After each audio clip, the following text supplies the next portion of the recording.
Last year was a bunch of frauds, a bunch of quitters in the team that didn't bother showing up when the going got tough. This group shows up each and every week. They don't care who they're playing. They're going to leave it on the field. They're going to fight and compete each and every minute of the game. And I think they deserve a lot of credit for the work that they put in thus far. Which is more likely? The Whitecaps make the playoffs or CF Montreal misses the playoffs? Ooh, that's throwing me a little bit. More likely, I think. I think it's CF Montreal missing the playoffs just because I think the East is pretty competitive. I just don't have a lot of confidence in this Vancouver Whitecaps team right now. I think Montreal will be in. I think they're a really good side. Clear style of play, clear ideas, and difference makers, right? Like Georgi Mihailovic continues to impress and continues to look like one of the top players in the league. So I'm feeling good about them. I think they will make the playoffs, but I have to say Montreal missing because I don't think the Vancouver Whitecaps are showing very much at all right now to really feel confident that they can be in. It's a team we were hoping would kick on after what they did at the back end of last season. It just hasn't happened, and there's a lot of question marks about that team and the direction they're going in right now. So I have to say Montreal missing just because not feeling great about Vancouver. We're so early in this season and plenty of changes can be made. It sounds like the Whitecaps are in the market to bring in a central midfield player who's playing in France right now. That's a clear weakness, a clear area of the team that needs to improve. We saw what happened when a managerial change was made last year. Who knows where they stand with Sartini, a manager who was only signed to a 2-year contract. Can they turn around the season? Like, we're still in April here. I think that Montreal is I think they're a very good team. I've been on that since the start of the season, since before the start of the season. I think the Whitecaps can turn things around, but certain steps need to be taken in order to do that. So I think that that's more likely because I think that Montreal's a virtual lock. What are you liking about what Bob Bradley is doing to get the best out of this team? Everything. How about that? I mean, I feel like this is a team right now that believe that they're even better than they actually are. Like, there's no fear. You think about Bob Bradley, you think about all action teams, very good attack-minded teams. Anytime the opponent, I don't care if it's Philadelphia, I don't care if it's the champions from New York City, it hasn't mattered who they play. Every time that they're out of possession of the ball, 2 or 3 players are being aggressive, stepping to the ball, stepping to the player, forcing mistakes. I think Philadelphia had a pass completion rate of about 67%. There is simply no fear. And Bradley said it in his post-match comments. He's like, yeah, there's a lot to like. I like our attitude. I like the way that we're going to play. But, once we get healthy, once we get more players in, then I think you'll be, starting to see a more complete picture. And they're not just 5th place right now, Andy. They're joint 3rd place. They're on 11 points. That's 3rd best in the Eastern Conference. So it's just incredible. They've won their last 3 games at home. That's vitally important for any team. Let's just put it this way, Andy.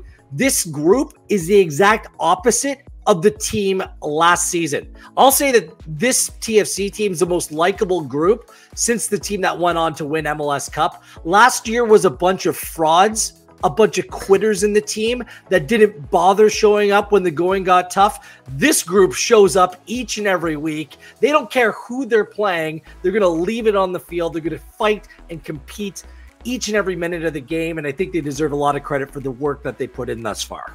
I also think maybe people underrated some of the key parts of this team because of how bad last season was. Bradley's still there, Osorio is still there, Pozuelo is still there, Mavinga is back in the team, Bono's still there, Jimenez has come in and done really, really well. He's been a home run so far. Salcedo, obviously, it looks like a quality player. Like, when you look at those key positions, goalkeeper, centre-back, central midfield, striker, there's good players there. It's absolutely true that Bob Bradley has turned this team around in a lot of ways. The game plans are always good. The style of play is evolving. He's getting a ton out of young players and new players that we didn't know what to expect from.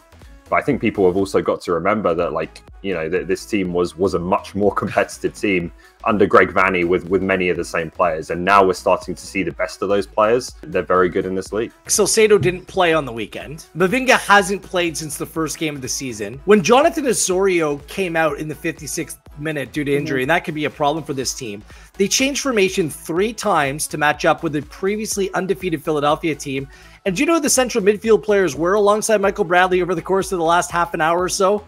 Alejandro Pozuelo, Kosi Thompson, and DeAndre Kerr. What? and they were able to control the game from a defensive perspective. It just doesn't seem to matter who he plays where. There's been injuries, there's been suspensions. It's been a bit of a mess, but whoever he's put in certain roles, they've risen to the challenge. It's awesome to see. Because we're seeing a lot of new players as well that believe they can get the job done. Now, Saucedo, to your point, quality player, just needs to stop picking up reds, if you know what I'm saying. Let's go around the globe a little bit here when it comes to the Canadian men's national team members. Obviously, a nice shout out to Alphonso Davies, who looks like he's back in top shape here once again. Putting in the full 90 for Bayern over the weekend, as they look like they're well on their way to their 32nd German league title, which is pretty impressive. 9-point lead over Dortmund. League. Yeah, no Champions League. I know, but either way, looking good in league play. Richie Laryea still not getting in with Nottingham, which I wonder if that's a concern. Maybe you could touch on that just a little bit. But I want to talk more than anything about Jonathan David, because Arsenal is looking to sign a striker, gentlemen, and we keep talking about it's time for Jonathan David to move on. This is that moment in his career to do so. How important is this next move for him, Wheels?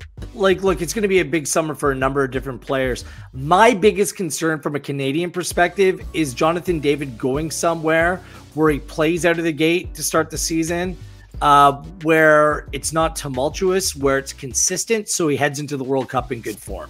Whatever that club is, may it be Arsenal, whether it be Spain, Italy, I don't actually care what the club is, as long as he's going to receive regular minutes, be a key component out of the gate. It's not going to be one of those situations where he needs to kind of transition and grow into a role. That's my biggest concern about Jonathan David right now. It's a big moment in his career. He's moving on. We know that. But the landing spot over the short term is of extreme importance to the Canadian men's national team, and that's kind of where my focus is at. It's a big problem for the US right now, I think. Like we saw Zach Steffen at the weekends. He's not been playing, doesn't look as sharp as he could be. Turner's going to go to Arsenal and be the backup there. So who's your goalkeeper? No one's starting for their clubs. And you can look all over the pitch for the US and those players that have gone to Europe, and it's been celebrated as a great thing, and it can be, but not a lot of them are fixtures in their team's starting lineups right now, and it's an issue. So Arsenal could be an interesting one for David. He would certainly play there. They are desperate for a striker. So, if he was to go there, that could be a landing spot where he is in the team straight away. Whereas, you compare it to a Liverpool, for example, who have been linked with him as well. And you look at, all the options they have, and now Diaz on top of it, obviously having come in as well. There's a lot more competition there, and maybe more potential for him to be in a bit of a situation where he has to be very patient and work his way into the team. So Arsenal could be an interesting one, at least from a Canadian perspective, of having him playing regular minutes going into the World Cup. Well, and you just feel right now like Holland, Nkunku, like there's a bunch of players who are ahead of the queue in terms of priority players for other clubs to sign. So I think that I'm not sure how that process is played out, whether you're a club right now that understands you're not going to get one of those players, and then you turn your attention to Jonathan David. Like, what is actually the best fit right now?